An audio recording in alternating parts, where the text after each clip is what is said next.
Today's January the 26th, 2025. The report came out yesterday on January the 25th. We saw an article, and beef futures have hit an all-time high. They hit $200 this last week, and we find that absolutely shocking. Welcome to the Dustermud podcast.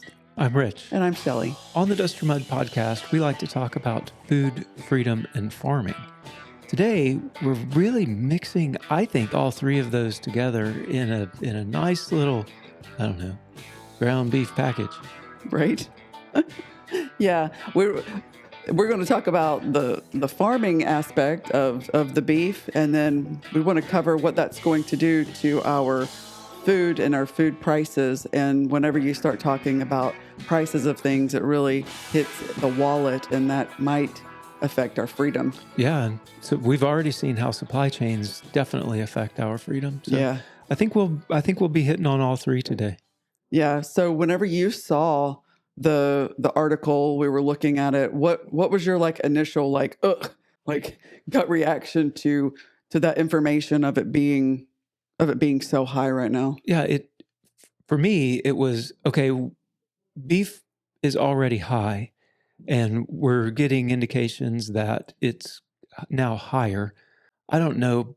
I mean, we grow beef, but I don't know beef futures. We don't trade in beef. So I don't understand exactly all of the ins and outs of trading beef. But for me, it's higher than high now. Well, we do understand, and most people watching this understand the concepts of buying things in bulk to be processed, like barrels of oil.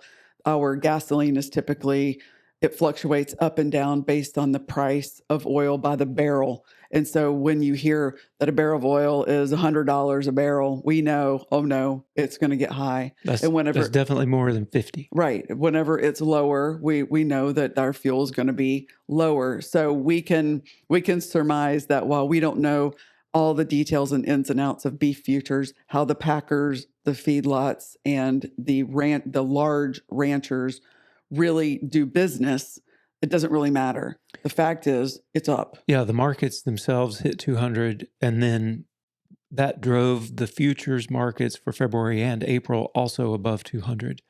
So these are historic prices, never seen this high before. Indicating that, I don't know, I guess in the spring and summer, our beef is going to be even more expensive? Yeah. Potentially. Yeah. That's potentially. Someone's going to have to absorb it. Yes. And well, let's get into that. Our prices are skyrocketing. There are some reasons for it, and we've covered it in previous podcasts, but as it relates specifically to historic highs on futures, why are we seeing these skyrocketing prices as far as our herd sizes, supply and demand, what cows people are even keeping? Yeah, herd size is at 50-year lows right now. As you mentioned, the meat packers really driving the issues. Their timing on ordering really drives the size of the cattle that are coming out of the feedlots. So the amount of beef produced isn't much less than it has been being, because the packers are leaving the beeves in the feedlots longer. So the size of the cow coming out of the feedlot is larger. Mm-hmm. So the amount of beef produced is still not that much less than what we've seen in the past, Mm-hmm. although the beef herds are less. So now we're playing a game between the cost of feed that goes into each cow. The longer you leave it in the feedlot, obviously the more it costs. But right now, currently, feed costs are low. Mm. So I'm sure our corn producers would tell you that the prices of corn is down right now, and that's a big factor in the amount that it costs in the feedlot to get that cow fattened up and Mm-hmm. ready to go. So the beef herd is smaller, I think, since the 50s. Mm-hmm. But the amount of beef produced isn't that much less. And that has to just do with the amount of feed that we're pouring into each individual cow. Which would increase the cost of the beef Correct. overall, because while it might be down, it's not free. Correct. So we know that there are inputs that are greater than they would have to be if we had more on the ground. Yeah, absolutely. Got it. And then, So, supply and demand. Yeah, you mentioned that. The demand is still, if you look at the articles, it will say demand for beef is still high. That's interesting to me because, in the 70s per person, we used to consume, like almost 75 pounds of beef per year per person. And that's dropped down to somewhere around 53 pounds now. So compared to 50 years ago, demand is lower. I don't think they're comparing it to 50 years ago. They're comparing it more to like the last probably 15 years. That has fluctuated. It's gone up and down. And it seems to be based, if you look at a percent change from average, it has to do with the economic situation in the nation. So there was a dip in 2008 during the recession. There was a dip in 2024 based on inflation and such. So there are it goes up and down. It goes up and down, and that seems to follow how the economic, feel of the nation is going. Yeah, and the herd size is also being dictated, and the future herd size. So they're back to your futures, because cattle ranchers are not keeping enough heifers back. Female cattle who have not ever had a baby, they are not breeding them. They're not keeping them as replacements. Instead, they're sending them on to be food. And so when you don't have enough people having babies, your population decreases.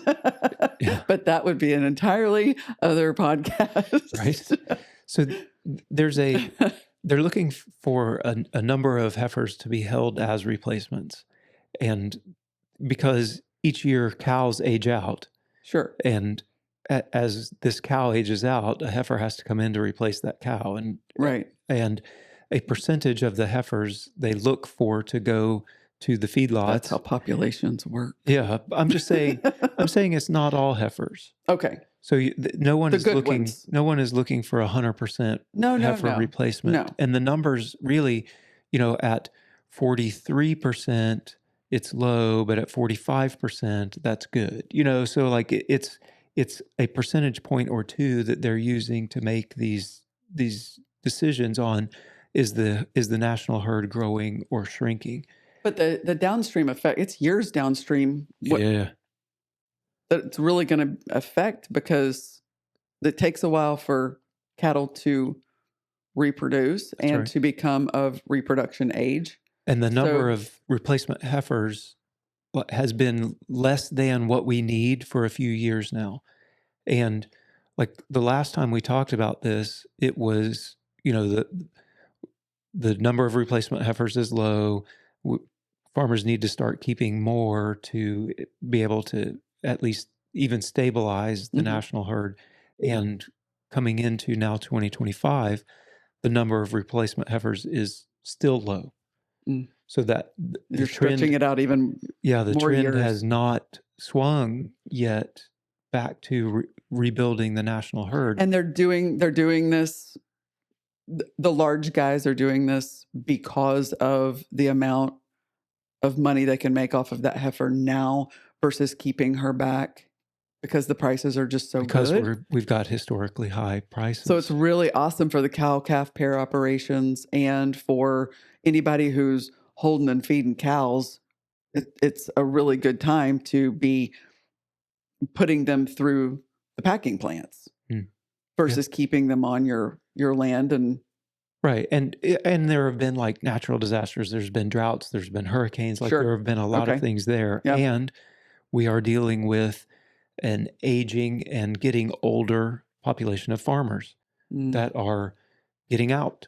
Selling out. Yeah. Yeah. So there are a lot of different factors that are playing into the herd size decline. Mm-hmm. And as long as demand stays anywhere near steady and supply continues to go down, Yeah. even from a numbers perspective, all it would take is a little bit of a raise in feed costs, Mm-hmm. and what you're seeing now as slow increases in beef costs would skyrocket then. Mm-hmm. Well, the skyrocketing prices, it's something that we've dealt with some really bad inflation as far as food and everything in this economy this past couple of years. But a lot of it, you don't.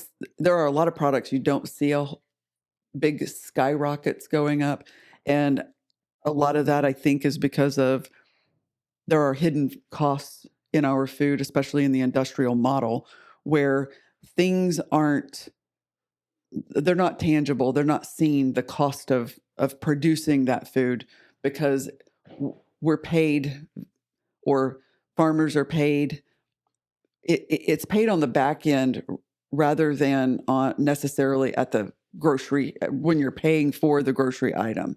It's hidden. And back end, you mean really behind the scenes? Yeah, It's sure. not on. That's behind the scenes. It's not. It doesn't go to the consumer. It's behind the scenes. So I can make something really cheap if I use a lot of chemical force, right? So if I use a lot of chemicals, I can make something cheaper because I've got less in it.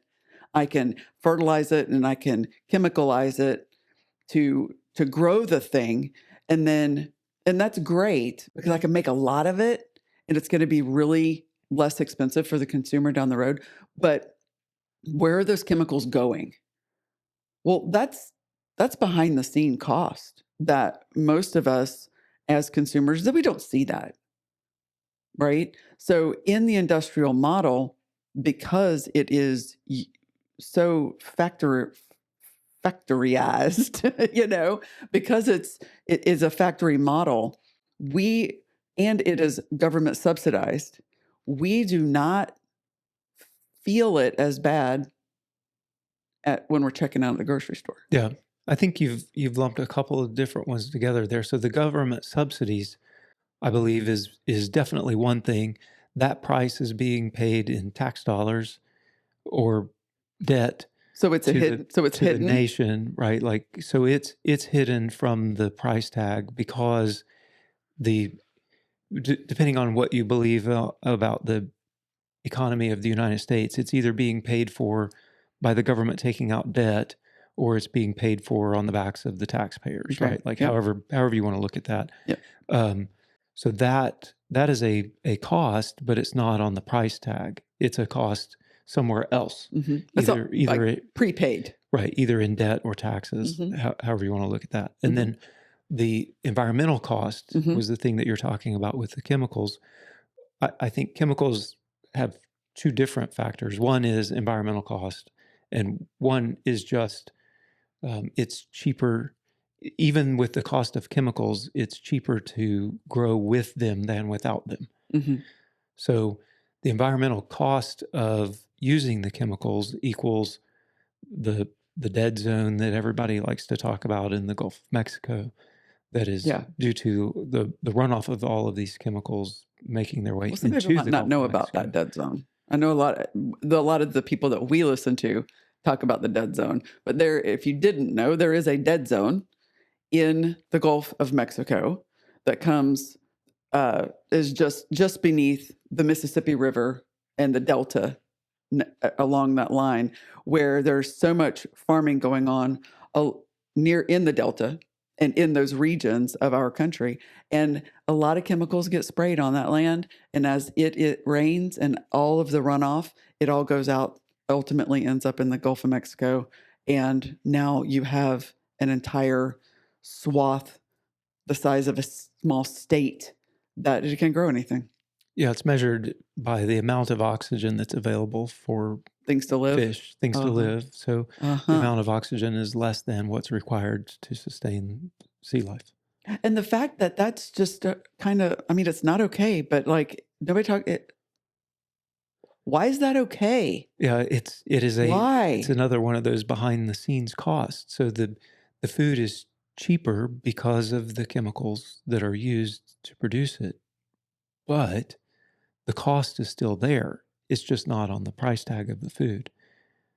That cost now is the impact of a dead zone the size of the state of New Jersey. And I can't imagine that unless things change, I can't imagine that that's going to it's going to continue to grow. Yeah. Oh, I mean, I don't know the science behind all of it, but if it's gotten to this size, is it something that will continue to grow in that area, or has it reached some sort of homeostasis and this is just the area that we're just going to sacrifice? Yeah, I don't know. But I can't we know it's imagine, impacting all of the fisheries and stuff down right. there. I can't imagine that it would change unless what we're doing changes. You know, like Yeah. if we add more chemicals, I would expect it to grow. If we take some away, I would expect it to get less. Yeah. You know? So that's just the generalized cost of industrial agriculture, really. Though the behind the scenes, the taxpayer subsidies, that's how we artificially keep our groceries low. Yeah. And one of the things as we were preparing for this particular podcast, an advertisement that I see often on YouTube, I don't pay for premium on my account. I do. So I get some ads. And one of the ads I see is the deep cowboy voice that says, "Keep glyphosate in our state." And It's from Missouri. He's talking about Missouri and Missouri farmers Yeah. and how we don't need anybody telling us how to farm our land. And, you know, without glyphosate, we wouldn't be able to do what we do. And I don't know. It's an interesting ad. And as I was thinking about it, I'm trying to determine who the ad is targeting. So is it targeting farmers? Those farmers already believe that. They know that. I don't no. think so. So like there are farmers who do and farmers who don't use glyphosate. And I don't know that keep glyphosate in our state is meant to speak to, you know, convince a non-glyphosate farmer to use it. And that's Roundup, by the way, weed killer. Mhm. And so I don't think it's the farmers. I don't think it's the policymakers. No. I think that they're talking to the consumers because we've all been hearing a lot about glyphosate being in our food over the past couple of years, and even learning what glyphosate is. We all knew what Roundup was, but that was a weed killer in your yard. Right. We didn't really know they were spraying it necessarily all over our food. Well, it has come to our attention that they are spraying it all over our food and that people are kind of not well because of it. And there is evidence coming out that is actually making people kind of sick. So historic landmark type lawsuits against large corporations like Monsanto Right. Happening. So we're learning that glyphosate is bad. Consumers are becoming aware of that.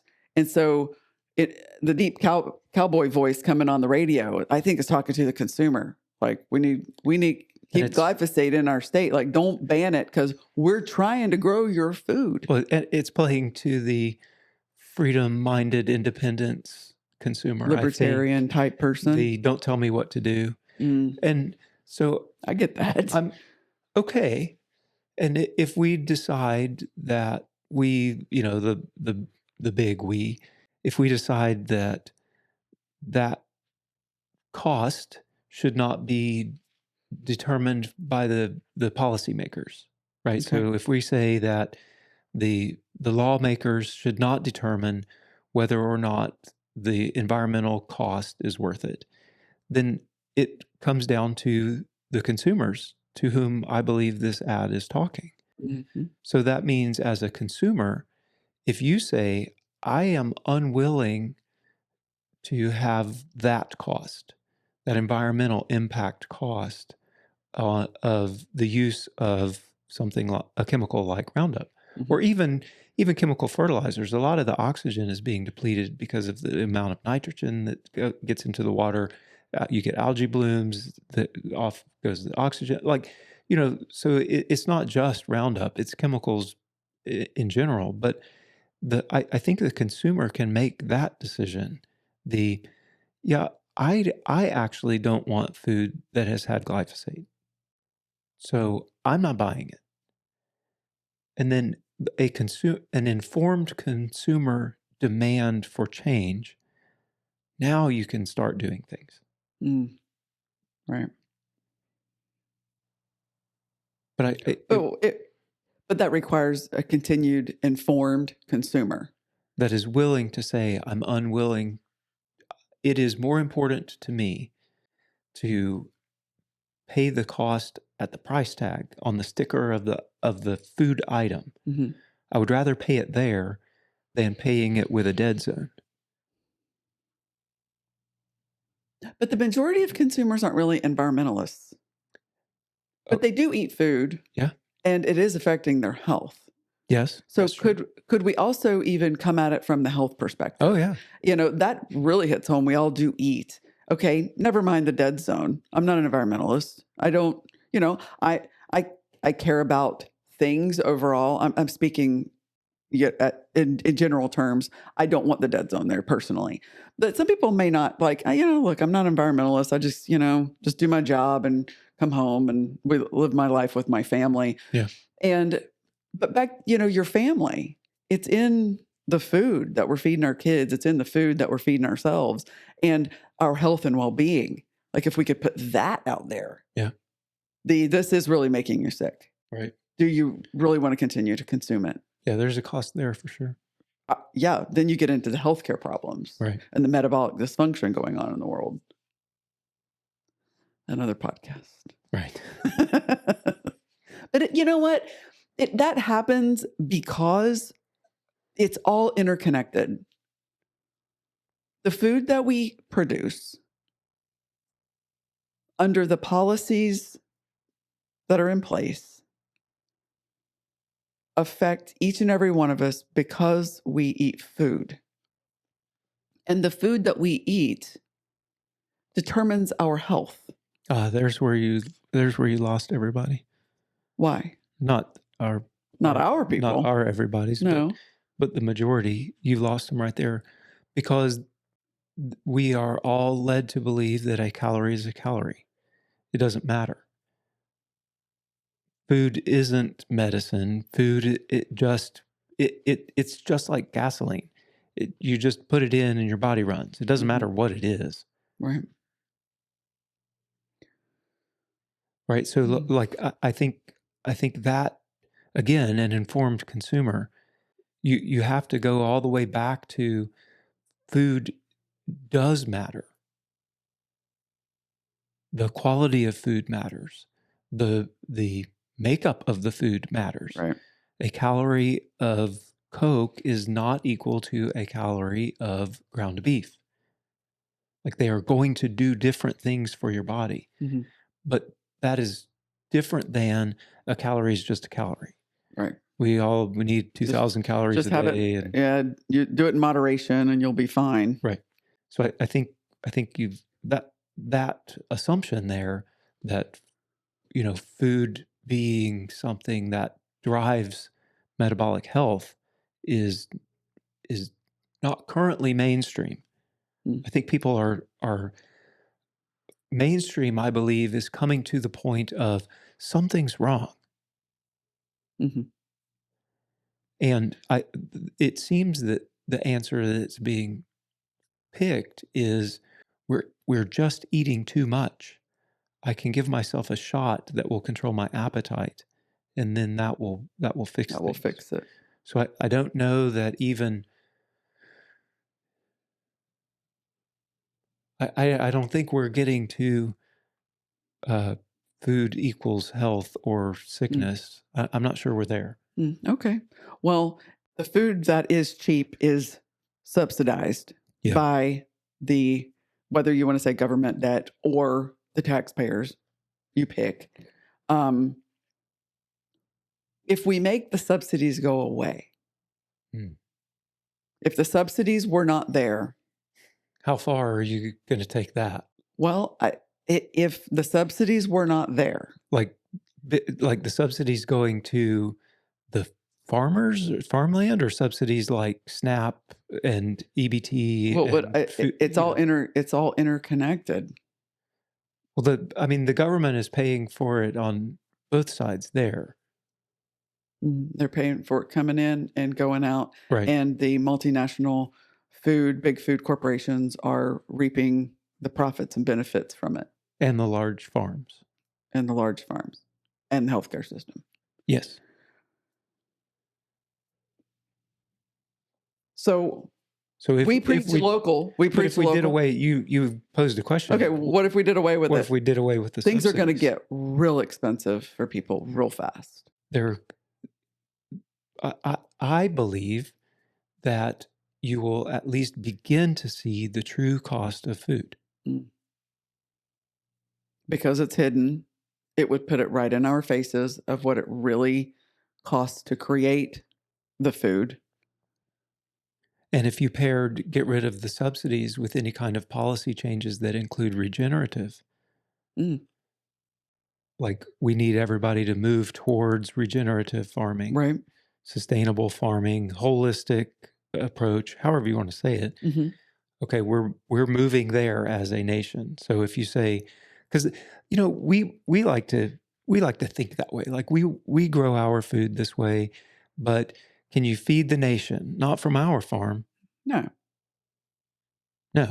So it would take some kind of a push. So let's just say policy pushes towards a regenerative approach, and policy pushes towards a reduction or elimination of subsidies.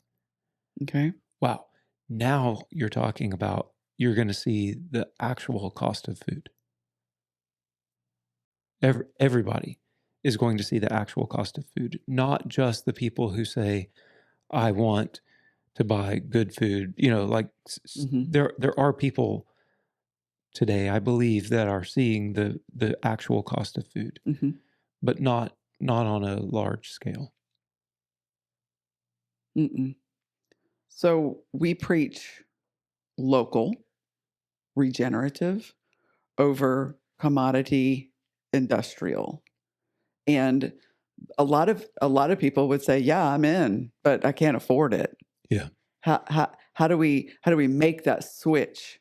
How do you get that consumer to understand that overall it's actually going to cost you less if you buy the good food? Yeah. I think it goes all the way messaging back to the belief of a calorie is a calorie. If you believe that I can be healthy or sick based on the food that I'm eating, then you can start making determinations. Because I think, I believe that people can see healthcare costs, and that is a concrete thing.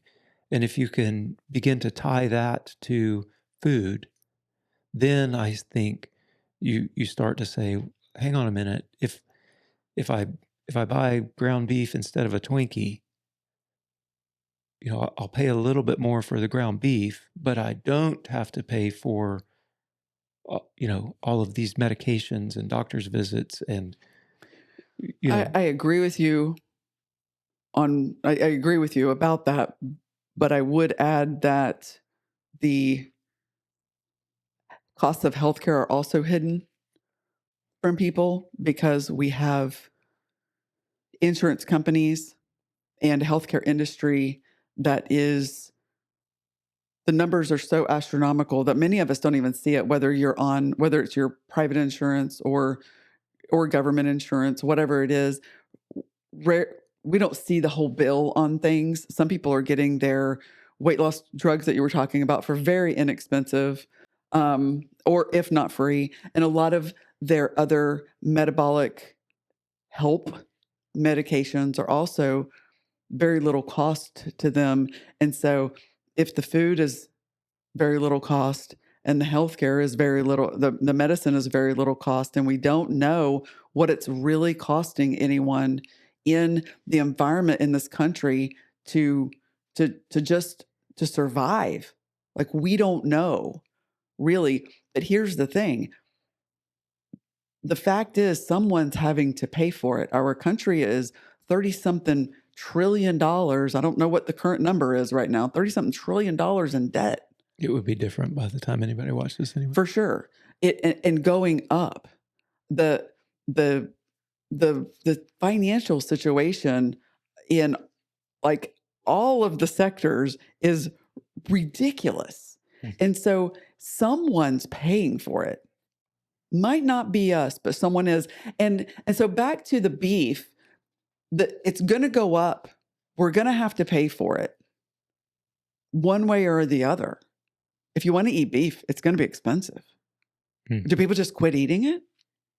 We did have a comment from one of our Canadian friends that said, I haven't had beef in a year because I can't afford it. And the prices that she was throwing out there are probably 4 or 5 times higher than what we're seeing. And yeah, that's so true. So it became more of a treat or delicacy. Yeah. So can you afford a steak? I don't know. They're expensive already, Yeah. And we know that the industrial model is on a very thin they're on very thin margins. Right. We have to operate on different margins because we're small. Yeah. Their margins are like single digits. Let's say Walmart. Walmart across the board, I believe, is somewhere around 3% is what they need for a farm to be considered successful. I believe that they're looking at, or if you're less than 20%, you're considered at risk. Mm-hmm. If you're more than like 30, 40%, then you're considered healthy, profit margin wise. Right. For us, we're trying to balance health of a business with consumer need, Yeah. and so we can't go to 3%. We can't cover any overhead. It wouldn't cover anything at that point. So, but I think the bottom line of what you're trying to say is that local is not necessarily cheaper. And I don't think it will be. It can't be, because you have to have a percentage of the price of the good to cover and meet the needs of the farmer and the family and the community, right? So it can't ever be, I don't see it being cheaper, right, than factory food. And it's across the board. So like where we take from a cow that has a calf on our farm, that calf, eats grass and hay that we provide it. And grass is not free, by the way. Like that is a misnomer. Grass is not free. The land has to be purchased. The taxes have to be paid on the land. You amend the soil, whether for us it's by adding manure and hay and different things to it. But like even if you just put lime out, which is natural, like your grass isn't free. Mm-mm. And so then you have the input cost there. You have the input cost of processing it. Like across the board, we're as vertically integrated as we can make it. But at each one of those places, our margin is greater than the industrial scale of the people that are doing that thing. Mm-hmm. We're not feeding our animals on an industrial scale. Mm-hmm. Industrial food. Yeah, but I mean, like we pay for hay at the rate that you get when you buy 100 bales. Right. We don't pay for hay at the rate that you get when you buy 1 million. Mm-hmm. Like it's just the scale drives a different economy. But it's a local economy, and it's a strong economy if we can get these local economies going and growing. Yeah. Because your money is going to stay in house. It's going to grow your community. Yeah. You're going to get to know your farmer, so you know where your food is coming from. Did you spray glyphosate on it? Right. What are you feeding the animals? You really get to know that farmer. Yeah. And that farmer becomes your supplier of your food. You know, it's coming straight from the source to your freezer and to your plate. And it So go ahead. I think where I was going with that as well is I believe with your local farmer, you're seeing the true cost. Right. It's not being hidden No. because, it's 83% of farms aren't are very small. Like they're not getting the government subsidies Right. like the They big don't get commodity anything. farms are. So, Right. That cost isn't being hidden, like Yep. that taxpayer dollar or whatever isn't coming to your local farmer in the form of subsidies typically, right? So there's no artificial cost hiding going on there. And a It lot of does feel times, like it that the local farmer, the small guy, is just trying to get rich. Like, why are you charging $9.25 a pound for ground beef when I can get it down there for so much cheaper? It feels like the local guy is trying to get rich off of groceries. It feels that way, or but it's not. it can, like I could understand why someone would say that, but the local farmer isn't getting the government subsidies. Mhm, A lot of times that local farmer is doing things regeneratively. So they're right. not taking advantage of all of the artificial chemicals that we just talked about Right. that help drive down the cost. So your the cost of raising it is greater. The scale is smaller, meaning that you have to make more off of each sale. Mhm, We're not selling 1 billion pounds of ground beef. mhm. We're selling 200 from each cow that we have processed. It's a little more than So that. Oh, ground beef. Right. ground Right. beef. Right. Right. Right. Right. I'm Yeah. just saying, Yeah. like if you just are looking at ground beef, like Yeah. the Cargill, JBS, whoever, like they're selling, Pennies on the dollar is what they need yeah, to make. like they only need to make a couple pennies. Yeah.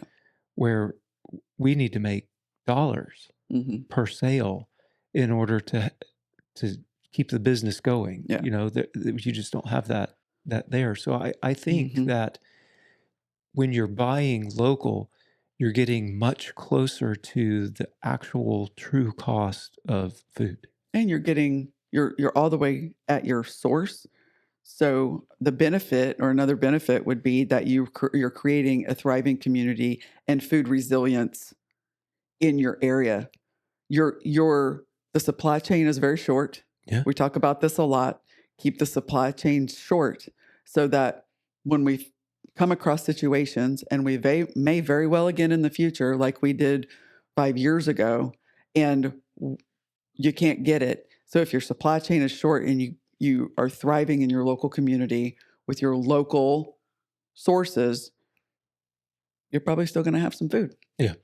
It's just more resilient. Oh yeah, absolutely. And it might be more fun. It could just be more fun. It could be more fun to go to the farmer's market and go talk to your farmer and, hey, how are you guys doing? Oh my goodness, it's cold. And how are the animals? And you're actually involved with how your food is created, rather than the transaction world that we live in with food. When you go to the big box store and go buy things and bleep, bleep, and on your way out, like it might actually just be more enjoyable. Yeah. Also, We enjoy it. We have a place in our meat store in Ava at Air to Ground Meats. We have a table and coffee, and we sit down and chat. we get to know our customers. Yeah. They get to know us. We like to know who we're feeding, and it really adds the special relationship that we have with them will get you up and out the door to go even when it is super cold. Yeah. Where are we headed then with our food? All in all, if I was a consumer, what am I really looking at, and how should I reframe what I'm doing with my food and buying? Does it become more of an investment rather than that purchase, that transaction that we were talking about? I think I think it does, and it becomes, I don't know. I think each consumer could probably pick their thing that they like to think about it. It could be an investment in your local farmer, in them directly. It Hmm. could be an investment in your local community. The dollar stays here; it doesn't go to Brazil. Right. It could be an investment in your own health. It could be an investment in just the taste, the quality of your food. Like I think you could, as a consumer, you could pick a lot of different things and use that as your foundation, as the stone that you're building this on. Your own mind change or shift about food. You could pick a- any number of things.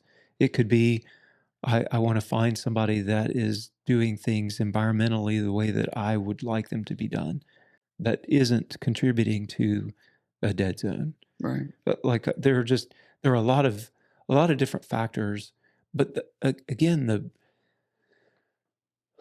requirement is going to mean, though, no matter which of those you choose, you are dedicating to the real cost of food.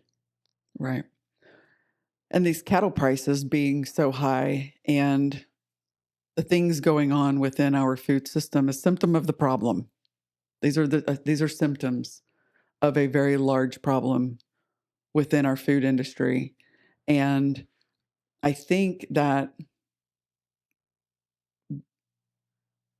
big food, big ag, our food system as consumers, we need to understand that we're kind of operating on borrowed time at this point.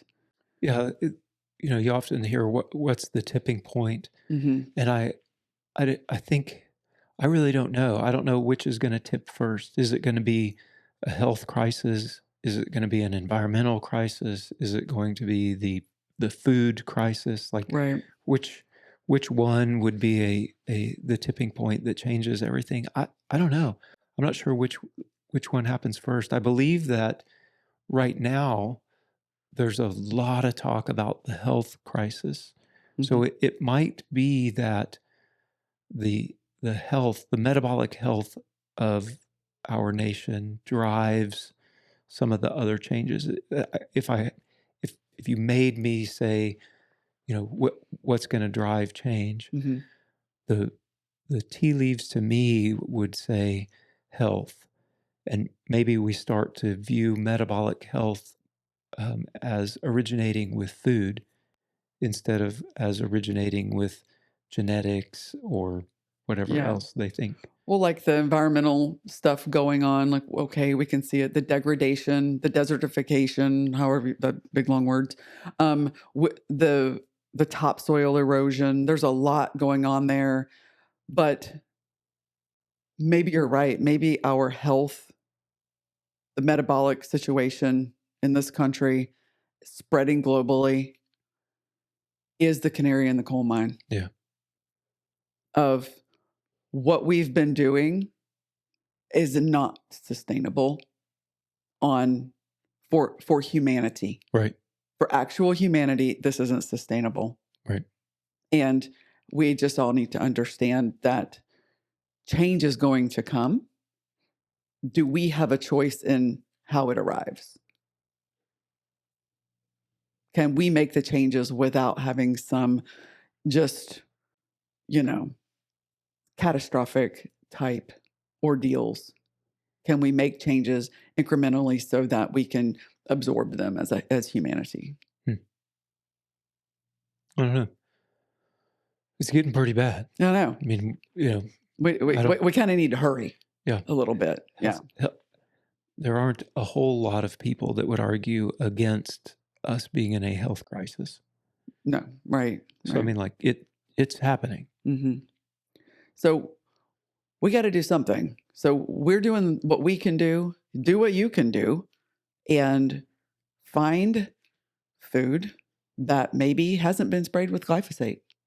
Maybe find food that is a more local source, and we pound it. I mean, we just keep beating the drum about finding food that is healthier for your body, healthier for your kids, real food, more sustainable than what's going on in the country right now. Yeah, for sure. Yeah. And, beef prices are going to go up. That's what this is kind of telling us.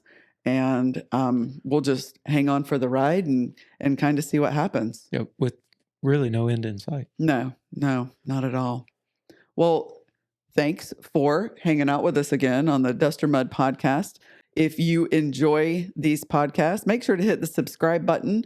You can also listen to these on Spotify, Apple Podcasts, you name it, it's out there. So make sure to, hit listen. And if you are one that listens, hey, the only way that other people are going to know that a podcast exists is if you tell somebody else. Right. I mean, that literally podcasts are word of mouth. Yeah. And if you are watching on YouTube, we just thank you for joining us. And until next time, bye y'all. Bye, y'all.